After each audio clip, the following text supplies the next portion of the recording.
Hello. आज हम समझते हैं लिथियम आयन बैटरी के मेंटेनेंस के बारे में। क्या लिथियम आयन बैटरी में मेंटेनेंस ज़रूरी होता है? और अगर इसका जवाब हाँ है तो किस टाइप के लिथियम आयन बैटरीज में मेंटेनेंस आते हैं? कौन सा मेंटेनेंस आपके लिए ज़्यादा सूटेबल है? तो ये सभी प्रश्नों का जवाब आज हम इस वीडियो में ढूंढते हैं। तो चलिए शुरू करते हैं। क्या लिथियम बैटरी में मेंटेनेंस ज़रूरी है? ये प्रश्न इसलिए पूछ रहा हूँ ताकि कस्टमर इलेक्ट्रिक स्कूटर की बैटरी को मेंटेनेंस फ्री समझते हैं। बिल्कुल। लिथियम बैटरी को मेंटेनेंस फ्री समझना ये एक भ्रम है।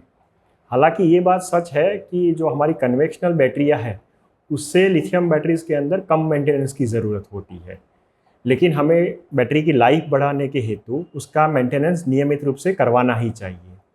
तो लिथियम आयन बैटरीज को मेंटेनेंस फ्री समझने की गलती कभी ना करें। उसकी लाइफ बढ़ाने हेतु आप उसका मेंटेनेंस नियमित रूप से करवाते रहें। बैटरी में कितने टाइप्स के मेंटेनेंस होते हैं?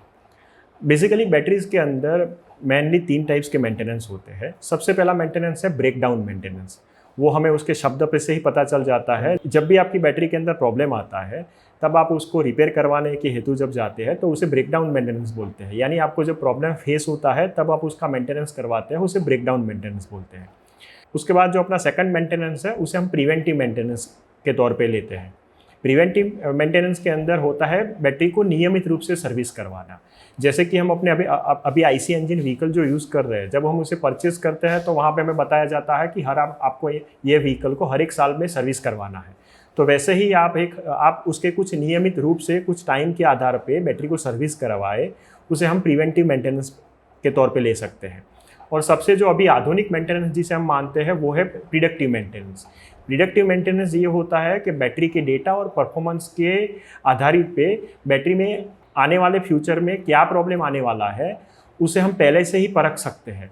तो उसे हम मानते हैं predictive maintenance. Breakdown maintenance तो समझ में आ गया है, लेकिन क्या आप प्रिवेंटिव और प्रिडिक्टिव मेंटेनेंस के बारे में और ज़्यादा डिटेल्स में बता सकते हैं ताकि कस्टमर्स को ज़्यादा आइडिया लगे? जी।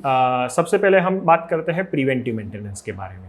तो मैंने आपको बताया प्रिवेंटिव मेंटेनेंस यानी नियमित रूप से बैटरी का मेंटेनेंस करवाना, उसे हम प्रिवेंटिव मेंटेनेंस मानते हैं। प्रिवेंटिव मेंटेनेंस में मैंने आपको एक एग्जांपल भी दिया था कि हमें हर एक साल के अंदर कुछ किलोमीटर के बाद हम उस बैटरी को हमें सर्विस करवाने हेतु वहाँ ले जाना होता है। प्रिवेंटिव मेंटेनेंस के अंदर बैटरी की सिर्फ सर्विस की जाती है। उस दौरान उस बैटरी में हालांकि उस टाइम पे अगर कोई प्रॉब्लम है तो उसे डिटेक्ट किया जाता है और उसे रिपेयर किया जाता है। उस टाइम के उसके charging parameters, discharging parameter, charging discharging जो उसके ग्राफ है वो सारे चेक किए जाते हैं। अगर उसमें कुछ गलती दी जाती है तो उसे वहीं पे रिजॉल्व किया जाता है। ये सारी प्रोसेस प्रिवेंटिव मेंटेनेंस में होती है। प्रिवेंटिव मेंटेनेंस में हम कुछ एडवांस डिटेक्ट नहीं कर सकते हैं कि यानी आने वाले फ्यूचर में क्या प्रॉब्लम आने वाला है, वो हम प्रिवेंटिव मेंटेनेंस में देख नहीं सकते हैं। जो हमारा सेकंड मेंटेनेंस जो सिस्टम है उसे हम बोलते हैं प्रिडिक्टिव मेंटेनेंस। जो प्रिडिक्टिव मेंटेनेंस है वो सबसे आधुनिक मेंटेनेंस है। इस मेंटेनेंस के अंदर सेंसर्स होते हैं बैटरीज के अंदर। वो सेंसर्स रियल टाइम बैटरी के डेटा को ट्रैक करते हैं। जो डेटा और परफॉर्मेंस के जो ग्राफ होते हैं उन ग्राफ को स्टडी किया जाता है। जो पुराने डेटा होते हैं और जो हालांकि अभी के जो डेटा है उन दोनों को कंपेयर किया जाता है और उस पर एक अनुमान लगाया जाता है कि इस टाइम पे बैटरी में प्रॉब्लम आएगा। तो ये मेंटेनेंस सबसे अच्छा है अभी के तौर पे। प्रिडिक्टिव मेंटेनेंस के अंदर डेटा एल्गोरिदम सिस्टम होती है कि वो जो रेगुलर जो सेंसर्स डेटा कलेक्ट करते हैं उन पे वो एनालाइज हर रोज़ होता रहता है और जो पुराने डेटा होते हैं उनके थ्रू वो कंपेयर किया जाता है। और उस कंपैरिजन के हिसाब से उसमें से एक अलर्ट निकलता है कि अगर बैटरी में कुछ प्रॉब्लम होता है तो एक अलर्ट शो करता है। वो अलर्ट कस्टमर के मोबाइल में और अन्य डिवाइसेस में उनको दिखाया दे जाता है ताकि कस्टमर तुरंत ही उस प्रॉब्लम पे एक्शन ले सके और उस प्रॉब्लम को बड़ा होने से हम रोक सकें। प्रिडिक्टिव मेंटेनेंस ना कि सिर्फ आपकी बैटरी की लाइफ बढ़ाता है लेकिन आपको फ्यूचर में आने वाले बड़े खर्चों से भी बचाता है। अभी कई सारी कंपनियां अपने मार्केटिंग कैंपेन के अंदर बता रही है कि उनके जो बैटरी टेस्टिंग डिवाइसेस है वो बाहर से ही बैटरी को वाटर डैमेज है या नहीं है या बीएमएस का कोई प्रॉब्लम है वो डिटेक्ट करके बता सकते हैं, या फिर ये ओनली फॉर मार्केटिंग स्टंट है? सबसे पहले तो ये आपका प्रश्न बहुत ही महत्वपूर्ण है। जो डिवाइसेस होते हैं वो बाहर से टेस्ट कर सकते हैं या नहीं कर सकते उससे पहले कई कंपनियां बहुत बड़े दावे कर देती है। लेकिन हमारा ये काम है कि उन दावों को हमें परखना चाहिए कि ओरिजिनल में वो काम करते हैं या सिर्फ एक मार्केटिंग स्टंट है। तो उसमें ये चीज़ है कि बैटरी में क्या डिटेक्ट करती है, जो आउटर डिवाइसेस होती है, जो भी टेस्टिंग डिवाइसेस होती है, वो क्या चेक करती है बैटरी को बाहर से। वो सिर्फ बैटरी में चेक करती है उनकी कैपेसिटी और उनके वोल्टेज। अगर बाहर कैपेसिटी कम आ रही है तो वो डिटेक्ट कर पाएंगे कि हाँ बैटरी में कैपेसिटी कम आ रही है। इवन वोल्टेज भी अगर कम आ रहे हैं तो वोल्टेज भी डिटेक्ट वहाँ से कर सकती है।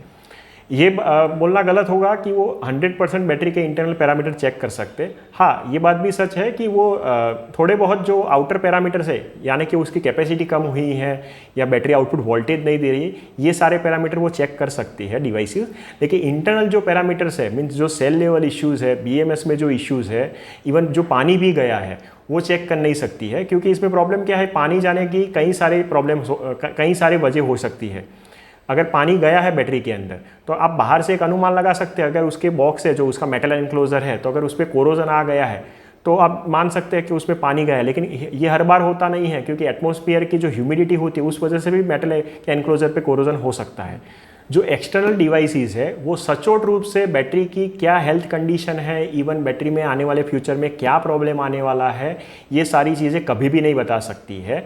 सिर्फ आप बैटरी की क्या कैपेसिटी है, कितनी कैपेसिटी लॉस हुई है, इवन वोल्टेज नहीं आ रहे हैं, वो सारी चीज़ें ही आप बाहर से चेक कर सकते हैं। इंटरनल बैटरीज में अभी क्या प्रॉब्लम चल रहे हैं, इवन इन फ्यूचर क्या आएंगे, वो सारी चीज़ें आप आउटर डिवाइस से कभी भी मेजर नहीं कर सकते। अभी जो आपने बताया कि प्रिडिक्टिव मेंटेनेंस के अंदर एडवांस ट्रैकिंग फीचर्स रहते हैं, ठीक है, तो ये एक्चुअल में वर्क कैसे करता है और ये कस्टमर को कैसे ज़्यादा हेल्पफुल हो सकता है? प्रिडिक्टिव मेंटेनेंस के अंदर जो एडवांस ट्रैकिंग फीचर्स है वो रियल टाइम डेटा ट्रैकिंग करता है बैटरी का। उसमें होता क्या है कि बैटरी के अंदर सेंसर्स और ट्रैकिंग डिवाइसेस लगे हुए होते हैं। तो जो सेंसर्स जो होते हैं वो बैटरी के हर एक पैरामीटर को ट्रैक करता है। उसके बाद उस बैटरी के अंदर एक डेटा लर्निंग सॉफ्टवेयर होता है जो कि जो सेंसर के थ्रू जो डेटा आ रहा है उनको एनालाइज करता है। जो पास्ट में जो बैटरीज के डेटा थे, इवन जो आइडियल डेटा होते हैं, उनके पास उस डेटा को एनालाइज किया जाता है, उनको सिंथेसिस किया जाता है और उसके तौर पे उसमें आने वाले फ्यूचर में क्या प्रॉब्लम आने वाले हैं, कौन से प्रॉब्लम आएंगे, किस टाइप के प्रॉब्लम आएंगे, कब आएंगे, ये सभी एक अनुमान लगाया जाता है। तो ऐसे एक एडवांस ट्रैकिंग सिस्टम काम करता है। आपने दूसरा भी यहाँ पे एक प्रश्न पूछा था कि ये कस्टमर के लिए कैसे बेनिफिशियल हो सकता है। तो कस्टमर के लिए सबसे पहले बेनिफिशियल हो सकता है कि उनकी बैटरी में कम से कम प्रॉब्लम आएंगे, और इवन प्रॉब्लम आएंगे तो भी उनको एडवांस में अलर्ट मिल जाएगा कि जैसे अभी बैटरी लाइव उनके डेटा ट्रैक होते हैं, अगर बैटरी के वोल्टेज में गिरावट आती है या बैटरी का टेम्परेचर भी बढ़ता है तो जो हमारी एडवांस ट्रैकिंग सिस्टम है वो अलर्ट एक शो करेगी कस्टमर के मोबाइल पे या अन्य डिवाइसेस पे। वहाँ पे कस्टमर को पता चल जाएगा कि उनकी बैटरी में प्रॉब्लम है, तो वो तुरंत उससे रिजॉल्व कर पाएंगे। उसके बाद बैटरी की सेफ्टी भी बढ़ सकती है, क्योंकि हम अभी जानते हैं कि कई सारी बैटरियों में ब्लास्ट हो रहे हैं। तो ब्लास्ट होने का ये नहीं है कि वो तुरंत ब्लास्ट हो जाएगा, इसमें एक टाइम टेकिंग प्रोसेस है कि ब्लास्ट होने से पहले सेल ओवरहीट होने चालू होते हैं। तो सेल ओवरहीट एक दिन में तो होते नहीं हैं, उनमें भी एक टाइम टेकिंग प्रोसेस है। तो ये जो प्रोसेस हो रही है वो हमें पहले से पता चल सकता है, क्योंकि बैटरी का टेम्परेचर रेज होगा। एक दिन में तो रेज होगा नहीं, डे टू डे उनका टेम्परेचर बढ़ना स्टार्ट होगा। तो वहाँ पे हमारी जो एडवांस ट्रैकिंग सिस्टम है वो वहाँ पे डिटेक्ट कर लेगी कि अभी जो बैटरी का नॉर्मल टेम्परेचर है उससे बढ़ रहा है, तो वो वहाँ पे सेफ्टी भी बढ़ा सकते हैं। उसके बाद ये है कि ग्राहकों का ट्रस्ट भी हम बैटरी इंडस्ट्री पे बढ़ा सकते हैं। अभी क्या है कि मोस्टली कस्टमर ये भी बताते हैं कि उनको इलेक्ट्रिक व्हीकल पे उतना ट्रस्ट नहीं है, कभी भी बैटरी में प्रॉब्लम आ सकता है, कभी भी बैटरी बंद हो जाएगी। तो यहाँ पे आप कस्टमर को ये बता सकते हैं कि बैटरी के अंदर एक एडवांस ट्रैकिंग फीचर्स लगा हुआ है कि जिससे बैटरी में अगर कोई प्रॉब्लम आएगा तो एडवांस में पता चल जाएगा। इससे क्या होगा कि कस्टमर का भी माइंड, कस्टमर भी शांत रहेगा, उससे पता होगा कि अगर प्रॉब्लम आएगा तो उससे पहले मुझे पता चल जाएगा। उससे बेनिफिट क्या है, कस्टमर बीच रास्ते में परेशान नहीं होगा और वो एक डीलर को भी परेशान नहीं करेगा। इस एडवांस ट्रैकिंग फीचर्स के थ्रू हम ईवी का जो सेल्स है और ईवी में जो प्रॉब्लम आ रहे हैं कस्टमरों को, उनमें भी कम कर सकते हैं और सेल्स को बढ़ा भी सकते हैं। तो ये है एडवांस ट्रैकिंग फीचर्स। अभी हम सभी मेंटेनेंस के बारे में समझे। अगर मान लो कि कोई कस्टमर नया स्कूटर लेने जा रहा है तो उसको कौन से मेंटेनेंस वाली बैटरी परचेस करनी चाहिए? जब भी कस्टमर नया इलेक्ट्रिक टू व्हीलर परचेस करने जाता है तो उससे उस व्हीकल के अंदर लगी हुई बैटरी को अच्छे से परखना चाहिए। उन्हें ये कंफर्म करना चाहिए कि उस बैटरी के अंदर एडवांस ट्रैकिंग फीचर्स होना चाहिए और प्रिडिक्टिव मेंटेनेंस के साथ होनी चाहिए। तो उससे ये नहीं है कि उस बैटरी की सिर्फ लाइफ बढ़ेगी, लेकिन उनको एक सेफ्टी भी मिलती है और उसके साथ साथ बैटरी में लंबी वारंटी भी होनी चाहिए। सही मेंटेनेंस का चुनाव ना सिर्फ आपकी बैटरी की लाइफ बढ़ाता है, लेकिन आपके निवेश को भी सुरक्षित रखता है। तो ऐसे ही बैटरी से रिलेटेड ज़्यादा इन्फॉर्मेटिव वीडियो देखने के लिए जुड़े रहें हमारे साथ। अगर आपके कोई प्रश्न और सुझाव है तो वो हमें कमेंट बॉक्स में ज़रूर बताएं। धन्यवाद।